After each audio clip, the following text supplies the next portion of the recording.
ইয়েমেনের বিদ্রোহীরা বিশ্ব বাণিজ্যের অন্যতম গুরুত্বপূর্ণ নৌপথ বাব আল মানদেব প্রণালী বন্ধ করে দেওয়ার হুমকি দিয়েছে। তারা বলেছে, মার্কিন প্রেসিডেন্ট ডোনাল্ড ট্রাম্প শান্তি প্রক্রিয়ায় বাধা প্রদান অব্যাহত রাখলে তারা শীঘ্রই বাব আল মানদেব প্রণালী দিয়ে জাহাজ চলাচল বন্ধ করে দেবে। ইয়েমেনের বিদ্রোহী গোষ্ঠী সানা সামাজিক যোগাযোগ মাধ্যম এক্সে একটি কড়া বার্তা দিয়েছে। সেখানে বলা হয়েছে, সানা যদি বাব আল মানদেব প্রণালী বন্ধ করার সিদ্ধান্ত নেয়, তবে মানুষ বা জিন কারো পক্ষেই তা আবার খোলা সম্ভব হবে না। সানা ট্রাম্প এবং তার মিত্র দেশগুলোকে লক্ষ্য করে বলেছে, অবিলম্বে শান্তি বিঘ্নিতকারী সকল কর্মকাণ্ড ও নীতি বন্ধ করতে হবে। সেই সাথে ইয়েমেনি জাতি ও জনগণের অধিকারের প্রতি সম্মান প্রদর্শনের আহ্বান জানায় গোষ্ঠীটি। বাব আল মানদেব প্রণালীটি লোহিত সাগরকে অ্যাডেন উপসাগরের সাথে যুক্ত করেছে।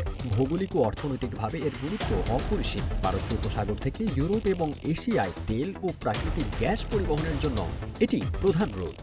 বিশ্বের মোট সমুদ্র বাণিজ্যের একটি বিশাল অংশ এই পথ দিয়ে পরিচালিত হয়। এই পথটি বন্ধ হয়ে গেলে বিকল্প পথে পণ্য পরিবহনের সময় ও খরচ কয়েক গুণ বেড়ে যাবে, যা বিশ্ববাজারে অস্থিরতা তৈরি করবে।